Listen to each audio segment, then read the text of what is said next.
Hello Brats, I'm Emma and welcome to Howdy's Den.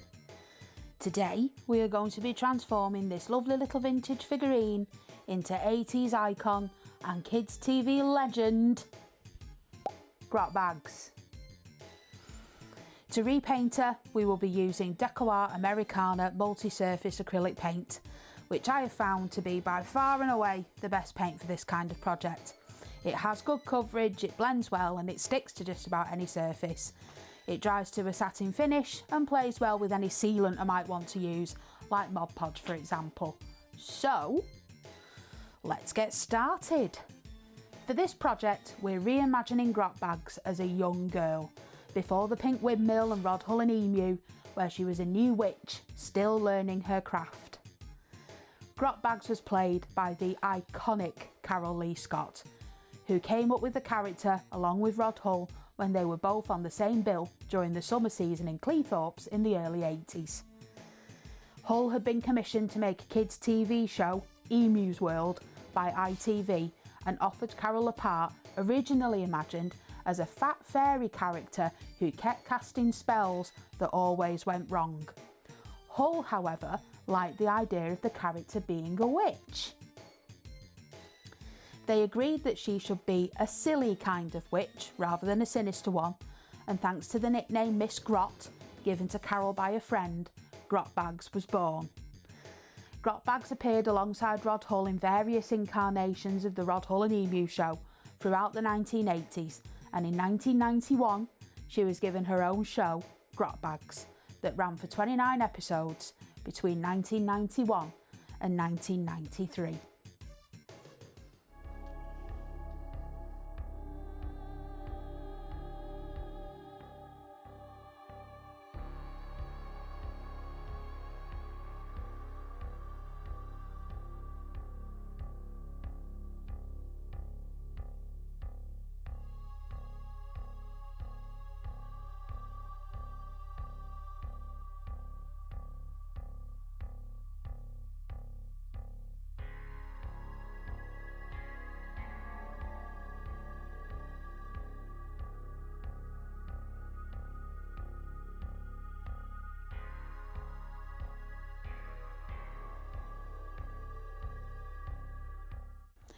As you can see, this ornament has definitely seen better days over the years. She's been glued together Lord knows how many times, and you can see a tiny little bubble in the bow at the back that was probably caused by an error when she was being slip cast in the factory.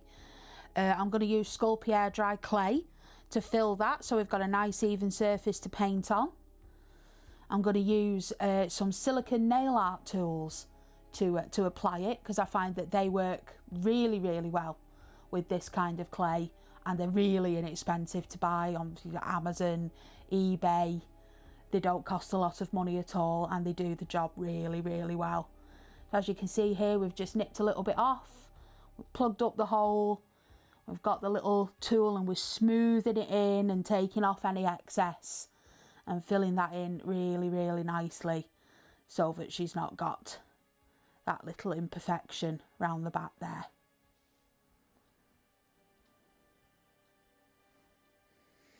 So while that clay is drying, I'm going to move on to the eyes and get them painted white, ready for the pupils and iris later on.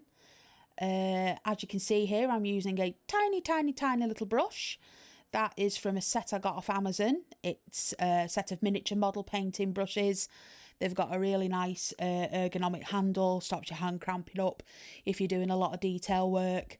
As you can see there, I was using the little silicone tool again to sort of clean up any excess paint from where I've been a bit messy, make it a little bit easier to tidy up my little mistakes later on.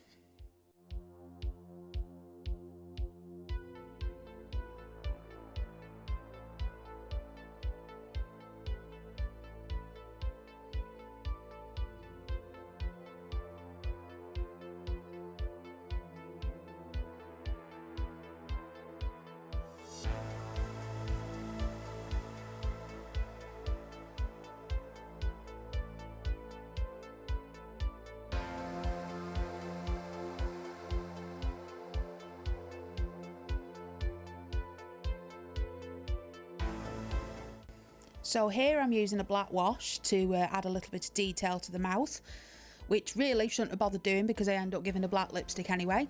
But it just, you know, black wash helps you see the detail a little bit better.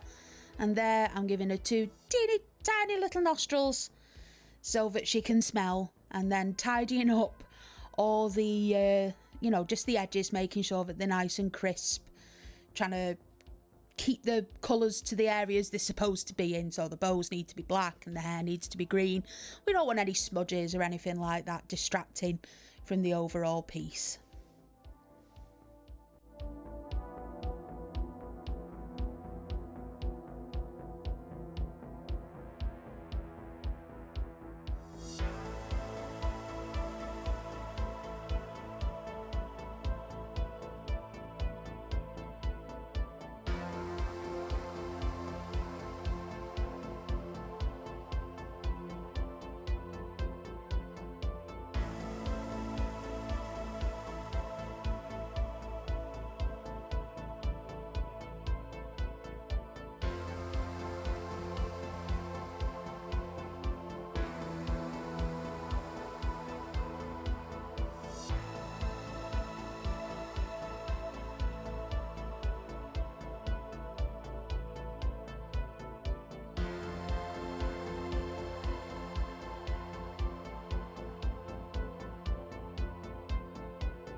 And now we're moving on to a book of spells. I'm going to paint the cover purple using this shade. It's called Eggplant. I'm trying to be as neat as possible around the hands. I'm going to use a gold marker pen to foil the edges of the book, and once that's done, I'll give the open pages a coat of white paint.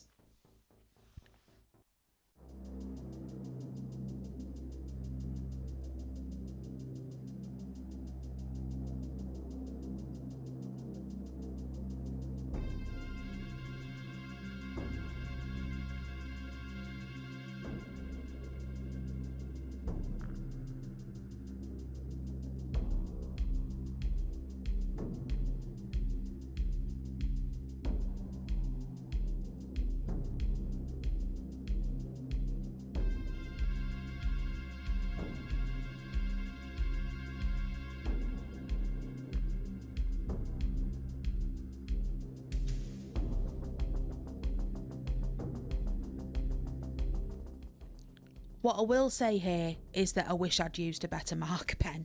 This one really wasn't the best one for the job.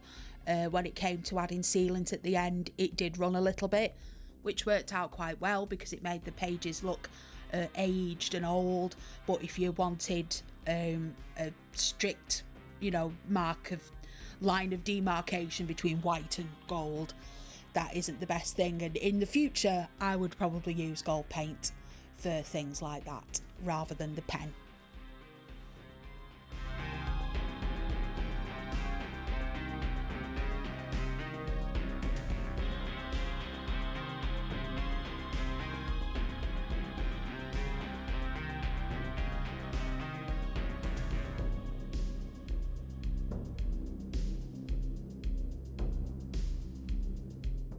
Once I'd finished painting the book, I gave Grotbags a little manicure. As you can see, I've painted the bows in her hair and her little shoes black and gone around the underskirt with white to give me a nice blank canvas. The clay I used to plug up the small hole is now dry, so we can move on to painting her dress. Grotbags was quite a colourful witch, and with her being around in the 80s, she was usually dressed in something suitably gaudy. The dress on this particular figurine is sort of pilgrim in style with a wide collar, long sleeves and a full skirt. So I started by painting the collar pink and the bow yellow.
And here we are moving on to the skirt.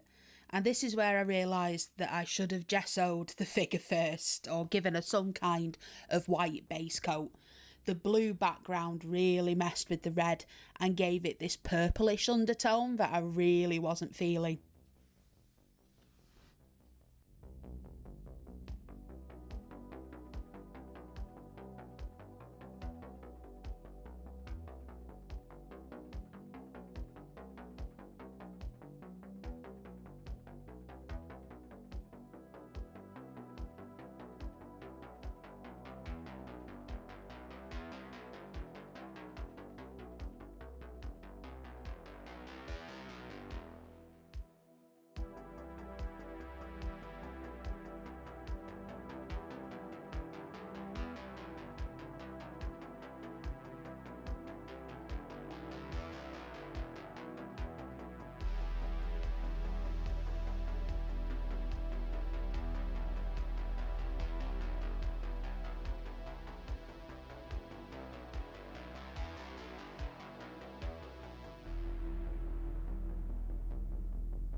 Yeah, so as you can see, the red just wasn't working at this point. The original blue colour was really showing through.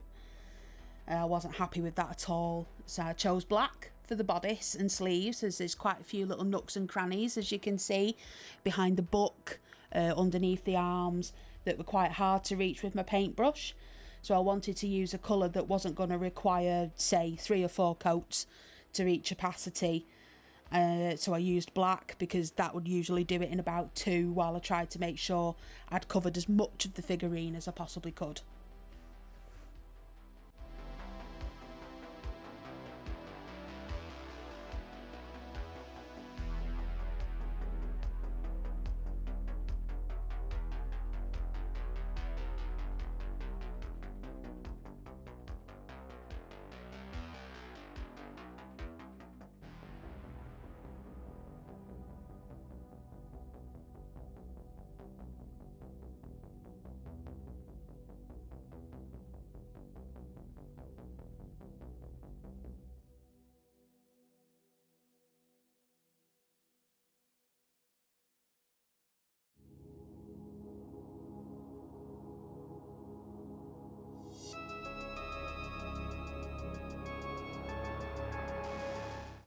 Moving along, I'd finally managed to get a solid red on the skirt, but I wasn't totally happy with it. It was looking a fair bit darker than I'd hoped for.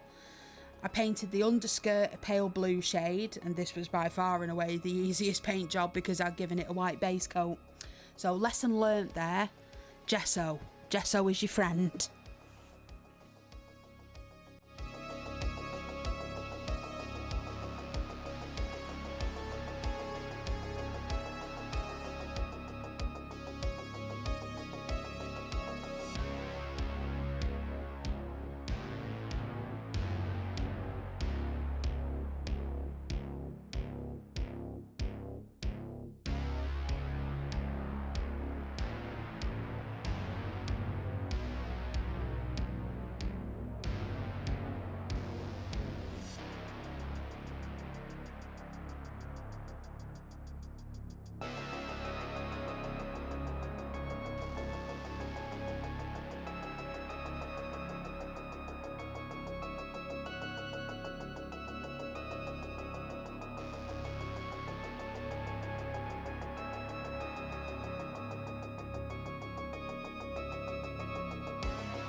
I think painting tiny little details is probably my favourite part of projects like this. So as you can see here, we're moving on to the face. Starting with the eyes, I'm using a nail art dotting tool to paint the irises. I use quite a few tools intended for nail art in my projects. They're really good for small detail and tend to be quite inexpensive to buy, and I have a lot of them, as I used to have very long gel nails until I developed an allergy to the builder gel and can't have them anymore because my nails try and fall off. So rather than they go to waste, I use them to help paint little miniatures.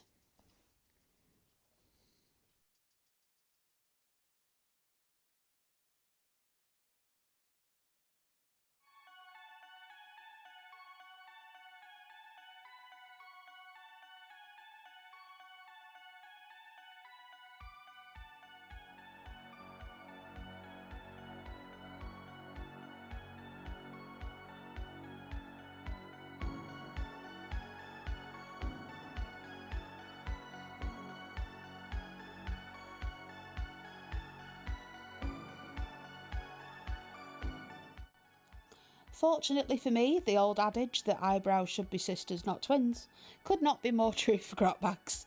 She has one arched eyebrow and one triangular one. I start out using a very small dotting tool to mark out the positioning and general shape before moving on to a paintbrush to make sure they have nice, even coverage.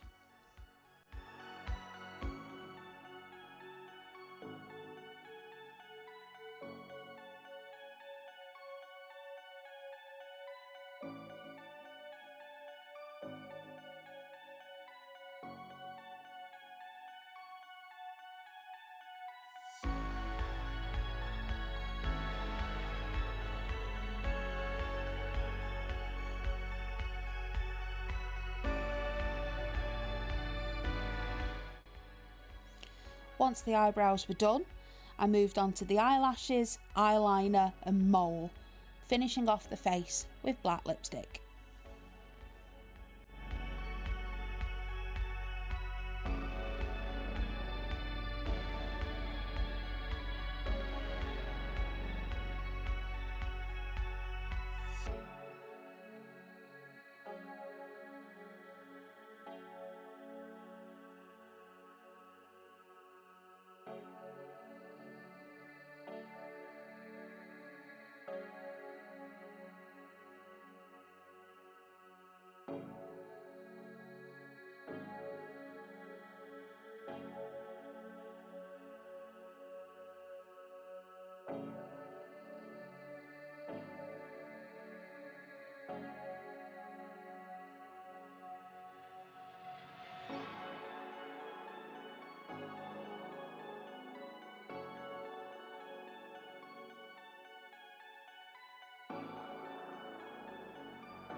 So once again, dipping into my nail art paraphernalia stash, I found these little nail art sticker sheets with spiders on, and thought that that would be much easier than painting a small spider onto the front of the dress.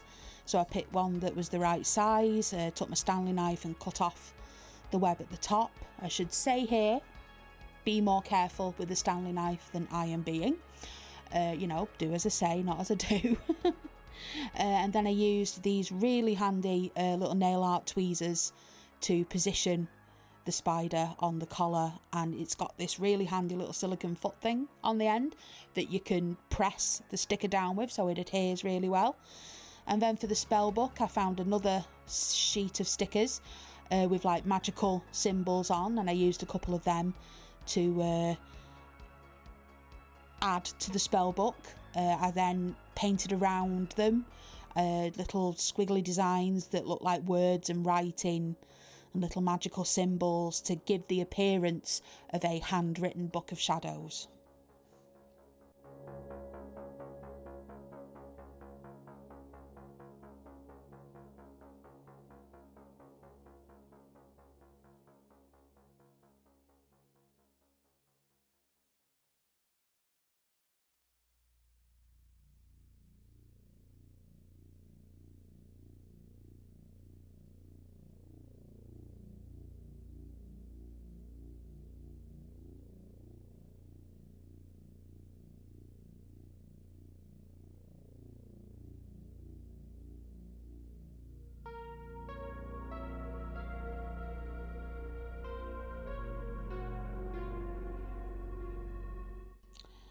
So at this point, I thought that all the main painting was done. So I proceeded to seal my work with a matte varnish. I used one by PBO because I really like it. It really does give a matte finish. A lot of the matte varnishes are actually probably more of a satin, but this one really does give a matte finish. And then once I'd done that, I added gloss to the eyes to, you know, make them appear a bit more realistic. And with that, I thought I was done.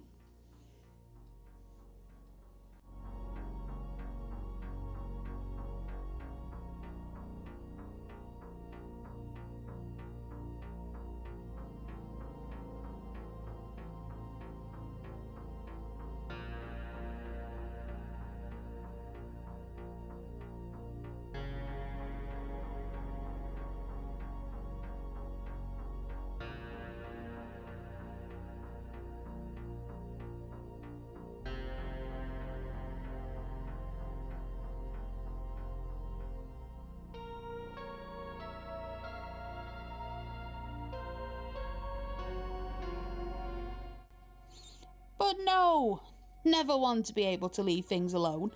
I had one of those late night flurries of activity where I decided that I was deeply unhappy with the skirt. That red just wasn't doing it for me. It felt too plain, and Grotbags was anything but plain. So I completely redid the skirt, painting it a purpley pinky colour, gave her stripy tights, a cute little witch's hat, and covered the whole outfit in glitter. Of course, I didn't record any of this because why would I do something sensible like that? I also decided to add a cute little belt thing made of strips of ribbon to add colour and texture to the piece.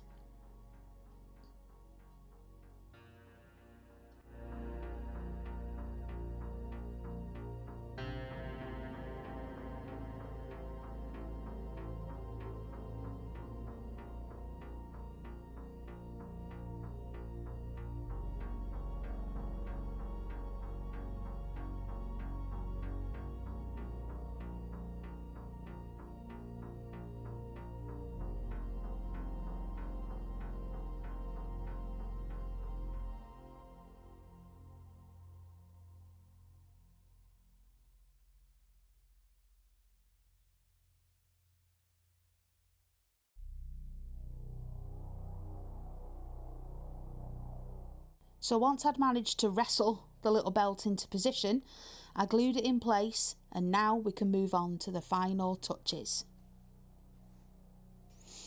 As you can see, I've changed the colour of the stripy tights from purple and black to a more witchy black and white. Grotbags always wore a pocket watch on a chain around her neck. So here I've made a small disc out of air dry clay and painted it black. I'll be using this Deco Art metallic paint in glorious gold to make it nice and shiny. This handy dandy tool is 3D printed and really useful for painting titchy small things. I've just used a blob of blue tack to hold it in position.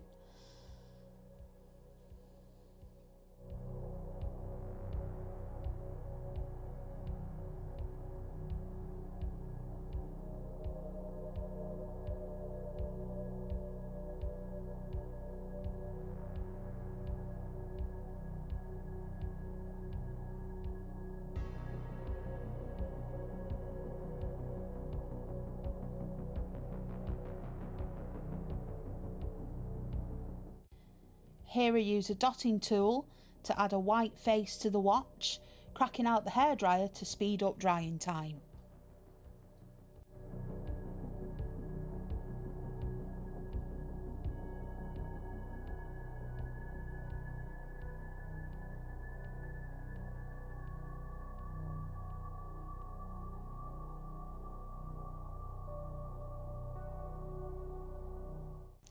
I then use a small dotting tool and brush to add the markings for the watch face, and once dry I seal it with some Mod Podge matte varnish.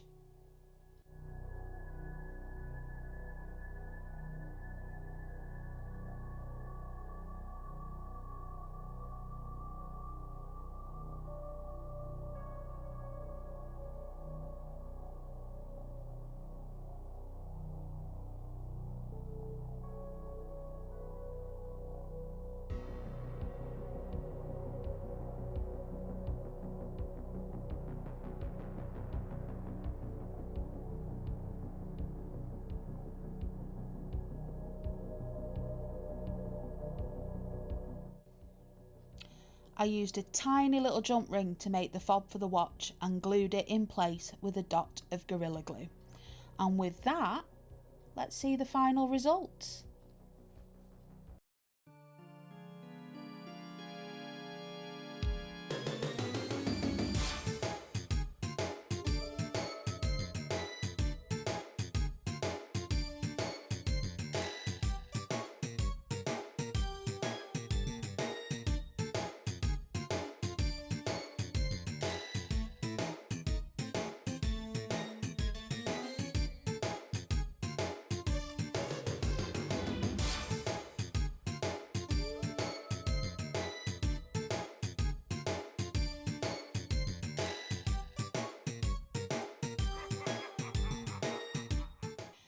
And there we have it, Grotbags in all her glory. I'm really pleased with how she came out. She, along with a couple of other Grotbags pieces, will be available in my shop when we launch at 9 AM GMT on the 1st of May 2026. Thank you so much for joining me today, and if you could like this video and subscribe to my channel, I will be forever grateful. So until next time, farewell brats.